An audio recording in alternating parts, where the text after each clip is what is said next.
Doon po sa mga tatlong senador na nabanggit, Senator Jinggoy, Senator Villanueva, Senator Bong Revilla, na-meet nyo na po ba at any one time or any point? Pagkakaalala, alam mo, magkanong pera yung inabot mo doon sa tao ni Kong Saldi na si Paul? Tingin ko po, billion po yun. 6 o 7 van po yung gamit namin nun. 7 van. Pagdadala. Bakit? Ilang maleta ba yung ilang billion na yon? Mahigit po sa 20 maleta, Your Honor. At 50 million. Opo, Your Honor. So mga 1 billion po yon. Tama po ba? Opo, Your Honor. Meron ba kayong proyekto na walang porsyentuhan? Na maayos, na matino? Meron ba? Wala po, Your Honor. Wala. Mr. Bryce Hernandez and JP Mendoza, kayong dalawa. Okay. At any point ba nakita nyo pumasyal sa inyong opisina? Kasi sabi ni Mr. Alcantara kanina na na-meet niya na si Saldico. Naririnig niyo na ba ang pangalan Saldico o nakapasyal na po ba siya sa inyong opisina sa Bulacan? Hindi pa po, Your Honor. Ikaw, Mr. Bryce, Hindi po sa opisina, Your Honor. na-meet mo na si Ginoong Saldico, si Congressman Saldico. Saan mo na-meet? Nakita ko po. Nakita ko po siya. Saan mo nakita? Doon po sa sa Shangri-La. Bakit mo siya nakita? Magkakausap po siya ni boss. So kasama ka ni Engineer Alcantara nung kausap ni Congressman Saldico si Engineer Alcantara. Opo, pero naka-distance po ako. Hindi po yung kausap po. Hindi po kayo kausap. Opo. Usap lang po yun. Wala po kayong dineliver na pera or what? Nag-deliver din po kami ng pera pero hindi po directly kay sa kanya. Bali yun nga pong Sinong kanya po? Sinong kanya? hindi po namin directly nakita si Kong Saldi. Okay. Ang pinakausap po sa amin yung tao niya pong pangalan ni Paul. Paul. Okay. So a certain Paul na tao ni Kong Saldi. Opo, Your Honor. Ang inabutan nyo ng pera. Opo. Sa pagkakaalala, alam mo, magkanong pera yung inabot mo doon sa tao ni Kong Saldi na si Paul? Maraming maleta po ng pera yon, Your Honor. Tingin ko po, billion po yon. Bilyon? Opo. Saan nyo sinakay yung bilyon? Sa mga van po, kung di po ako nagkamali, mga 6 o 7 van po yung gamit namin nun.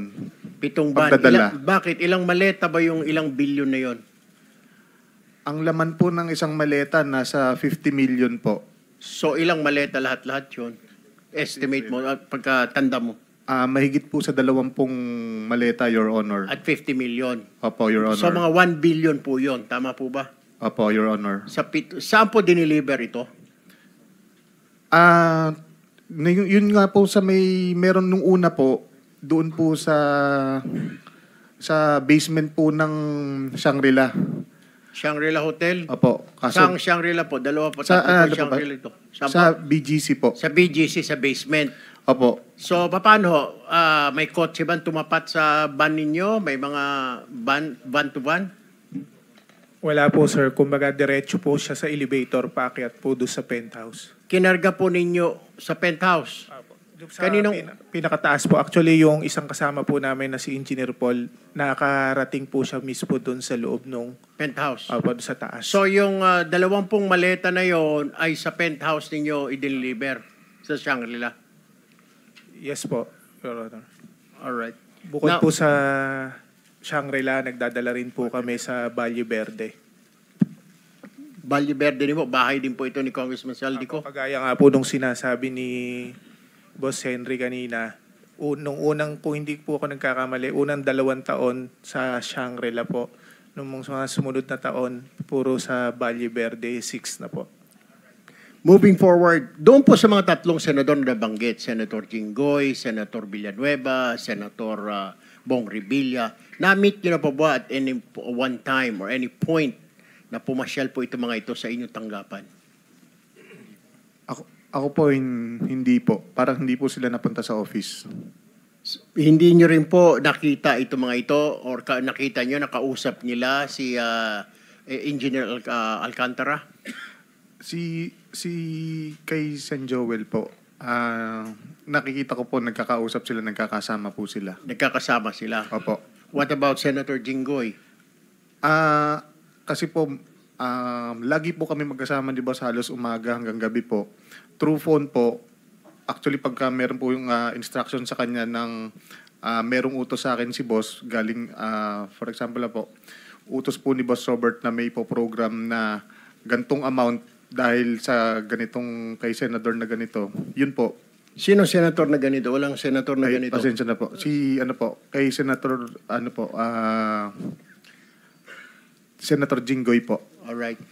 Tapos may sinasabi din siya, pati si Senator Bong Revilla na damay din. Ganon din ba ang sistema? Sinasabi na ikarga doon sa inyong listahan? Ang instruction po niya, ganito yung obligasyon para kay Senator Jinggoy. So alam nyo na kung paano aatakihin ang programa ng project natin. So lahat po ng ito dahil 25-30% narinig po natin kay Engineer Alcantara. So pwersado po na maging substandard ang proyekto or maging ghost na lang. Nakakasigurado po ako na lahat po ng proyekto sa Bulacan First substandard po. Lahat ng proyekto, particular na ang flood control, tama po ba? Lahat po. Opo, Your Honor. Substandard. Tapos na po ba ito? Hindi pa. Hindi ko po alam sa ngayon, Your Matiyak. Honor. Wala po kung way para ma-monitor po siya. All right. Thank you very much. Mr. Chairman. Go ahead. Yes, Follow up. With the indulgence of Senator Tulfo. Sure. Go ahead. Bryce, sinasabi mo, lahat ng proyekto ninyo substandard? Opo, Your Honor, kasi lahat po to may obligasyon na kailangan itago. Lahat, as in hindi lang flood control. Opo, Your Honor. Hindi po namimit ko ano po yung eksaktong nasa plano, Your Honor. So may plano ang DPWH, merong budget yan, pero dahil yung budget pinaghati-hatian ninyo, sa dulo, walang project na maayos na dumaan sa inyo. Wala po. Yan ang testimony mo ngayon. Opo, Your. Sa opisina po namin, Your Honor. At yung hawak mo ulit ay anong mga proyekto, Bryce? Yung hawak nyo ni Alcantara? Meron pong mga flood control structures, meron pong mga building, meron pong mga kalsada. Pati Your classroom, Honor. kasama dyan, no? Kasama po, Your Honor. So lahat yan substandard. Opo, hindi po tumatama sa plano na nakadesign talaga para dito. Meron ba kayong proyekto na walang porsyentuhan? Na maayos, na matino? Meron ba? Wala po, Your Honor. Wala. This is Bulacan o buong Region 3? Hindi ko po masabi yung sa ibang lugar, Your Honor. Ang sinasabi ko po yung sa nasasakupan po namin, wala po talaga, Your Honor. Is it okay, Senator Tulfo? We're suspending the rules on the 5 minutes because kakaunti lang naman tayo rito. So please proceed. Secretary With the Bunoan, permission, of course. meron Go ko ba ahead, kayong go ahead. komento dito, Secretary Bunoan? Ito, anong years ito, Bryce? Anong years itong pinag-uusapan natin? Anong mga proyekto? Mula po nung dumating si Boss Henry, Which is 2019 po. 2019 to 2025. Up to present po. 6 na taon, walang maayos na proyekto dyan. Wala pong tumama kung ano po yung nakaspecify sa plano. Hindi po na-meet lahat yun. At lahat yan may porsyentuhan. Lahat po, Your Honor. Former Secretary Bunoan, may Excuse masasabi me, ka ba? Excuse me, Senator Bam. Follow up lang, ano? Hindi afterthought ito, ah. Alam mo ito habang nangyayari at the time. Opo, may instruction po lahat to. Aware kayo na talagang substandard. Opo, Your Honor. Hindi ngayon lang, ah. Hindi po ngayon lang, Your Thank Honor. you, Senator Bam. Secretary Bunoan, ano masasabi mo dyan? I don't know what to say, Your Honor. This is the first time that I have heard about all these shenanigans that they're doing actually in this district engineering office. They're supposed to monitor. They have to submit monitoring. In my watch, they're supposed to submit monitoring reports every phase of the work, every phase of the project, Your Honor. And, Sino pong in charge ng monitoring po sa DPWH? At dito po sa Bulacan? the regional office will be the one to monitor, but they will submit. They will be submitting actually Magpangalan kayo, Secretary. Kasi ito, first time ko ito narinig. We're investigating flood control. Ngayon inaamin lahat ng proyekto, pati classroom, pati hospital, pati tulay, pati kalsada, lahat substandard. No? That's what you're saying, Bryce, no? Yes po, Your Honor. Maisama ko lang po, yung mga street lights po namin, overpriced po lahat yun. Oh, street light, cat's Pero- eye, Opo. lahat na. Walang tumama, no? Opo. Oh, so ikaw, 'di ba? So kunyari kayo ni Alcantara, kayo yung DE, under kayo kay Bernardo. Nung mga panahon po na yun, opo, Your Honor. Okay, and then si Yusek Bernardo, Secretary Bunoan, siya ba yung in charge ng monitoring niyan? O hindi rin, iba pa? Iba pa, Your Honor. Sino po? Sa central office, I think it's with Bureau of Construction, Your Honor. Bureau of Construction, under a director, under a... Under the director, Your Honor. Pangalanan po For now, I natin. think the director is... Yung noon po, 2019 to 2025, pinag-uusapan po natin. during my watch, Your Honor, Okay. the director for Bureau of Construction is Engineer Alan Borromeo, Your Honor. Alan Borromeo. Sige, magandang makausap rin po natin siya, Mr. Chairman. Hindi ko po maintindihan, actually, Secretary, nung una nating hearing, tinanong ko sa'yo, ilan kaya yung kasangkot dito? Para po mangyari yan, ilan po ba talaga yung kasangkot dito? Kung ganyan ka-widespread po yung korupsyon na hindi lang to nakalimita sa ilang proyekto, lahat ng proyekto sa kanilang probinsya, you handle the province ba, Bryce? Bulacan lang bang hinahandle ninyo?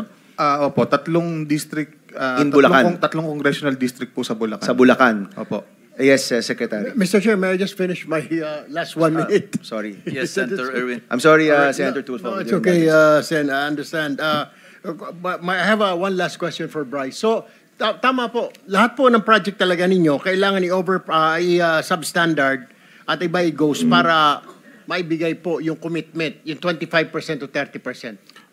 Opo, lahat po ng project sa amin may proponent po, may obligasyon pong SOP.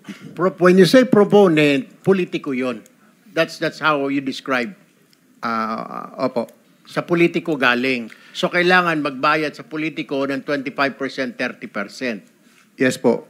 Alright. Pero sa yung mga multipurpose building, alam ko po na mga 10% lang po ang obligasyon nun. Meron pa rin, multipurpose. Yes po. Tama po ba pag mga vertical, pag sinabing building, medyo mas mura ang hinihingi kasi mahal ang mga materyales at delikado kumpara sa kalsada, mas malaki ang komisyon pag farm to market, flood control, lalo na flood control, parang tubong lugaw. Correct me if I'm wrong. Tama po yan, Your Honor. Tama. Pag building, school building, hospital, 10% lang ang pwedeng ibigay sa proponent, sa politiko. Tama rin po yan, Your Alright. Honor. So, mas malaking pera pag sa mga flood control, mga farm to market. So, tama ho yun. Tama po, Your Honor. Alright, okay. Pero at any time, hindi po ninyo nakausap itong tatlong senador. Mga tao lang po nila. Sino pong senador, Your Honor? I mean, okay, I'm sorry. Si Senator, I only have 10 seconds. Si Senator, You can proceed. si Senator JV. I mean, si Jinggoy. I'm so sorry. Senator Jinggoy. Hindi po, Your Honor. Okay. What about si Senator Villanueva? Nakikita ko lang po sa mga gathering like yung mga inauguration po, ganun po. Pero nagkausap, hindi po. Senator Bong Revilla? Hindi rin po, Your Honor. So wala kayong direct contact or chat ng tatlong senador na yan.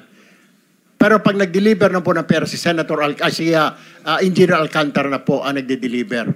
Opo, pinapadaan po yung pera po na obligasyon daw po para sa mga senator, pine-prepare namin, tapos bibigay po namin kay Boss Henry. Si Boss Henry po ibibigay po kay Boss Robert Bernardo. So, hindi talaga kayo nagde-deliver doon sa mga tao na yun. Kundi, kinakamada lang ninyo, ito para kay ganito, itong kamada na ito, itong kamada na ito para kay ganon. Ganon po ba? Tama po, Your Honor. Alright, may listahan. Meron So, po, Your Honor. si Engineer Alcantara nakakaalam na lahat kung kanino na pupunta yung mga kinakamada ninyo. Opo, actually, sa amin niya din po pinapadala sa mga driver din po namin. Siya lang po nagbibigay ng instruction kung saan po dadalin. Mr. Chair, may I also manifest to invite the drivers of DPWH sa Bulacan First District para malaman po natin kung saan bahay dinideliver, kaninong bahay dinideliver yung mga pera na yan, Mr. Chair. Do you have names? Do we have names? Yes po, pwede ko pong ibigay ang mga pangalan. Nandito na ba sila? I believe, Your Honor, wala po sila ngayon dito. Mr. Chair, they were invited, but unfortunately, I think they're not here. Si Mr. Andre Balatbat, driver ng First Engineering District. Sila po ba ay nagde-deliver din? Si Ginoong Andre Balatbat. Opo, Your Honor. Nagde-deliver siya. Si Mr. Christian Santiago, driver din po ng inyong opisina. Nagde-deliver din ba siya? Opo, Your Honor. So itong dalawa, itong dalawa, Mr. Chair, did not show up. Bagamat inimbitahan po natin. Yeah, papasupin na lang po natin. All right. Mr. Chair, I have one last quick question na lamang po sa PCCI. PCCI, are you here? I mean PCC, I'm sorry, PCC. Yes, Your Honor. Okay. Sir, trabaho po ninyo mag-imbestiga. Yes, Your Honor. Pag dapat pantay, malinis, yung mga bidding, competition po, tama po ba? Yes, Your Honor. Pero at any point sa mga bidding po ng DPWH, whether district, region, or main office, wala kayong representative to observe. Wala po kayong gano'n. Hindi po kami authorized under the law na as observer. Yun lang po, Mr. Chair, I would like to manifest since we're conducting this hearing in aid of legislation. Marami po tayo nakikita mga butas dito, kagaya po niya, paano niya ma-observe kung pinagbabawal po siya ng batas, puro imbestiga lang. Ang problema po, ito mga agencies na meron tayo, PICAB, PCC, lahat po ng mga ito, proactive. Ibig sabihin, reactive na lamang po. Hindi po sila kumikilos habang wala pang problema. Dapat po siguro baguhin natin, Mr. Chair, ang batas na ito na dapat nandoon sila as observer. Kasi ganito, kung may report lang na paano po may collusion? Lahat na nga ito may collusion po, Mr. Chair. That's all, Mr. Chair. I'll reserve my second round of questioning later. May tumataas ka ng kamay, Mr. Mendoza? Sir, may additional lang po akong ipapakita sa inyo regarding doon po sa delivery nung sinasabi nyo kanina. Ito po yung si Andre Balatbat na dineliver niya po sa isang tao na kasama yung plate number nung sasakyan. Okay. So please Kindly submit. submit that to the committee. That's all, Mr. Chair. Page, Thank you page. Mr. Chairman. The Senate President is recognized.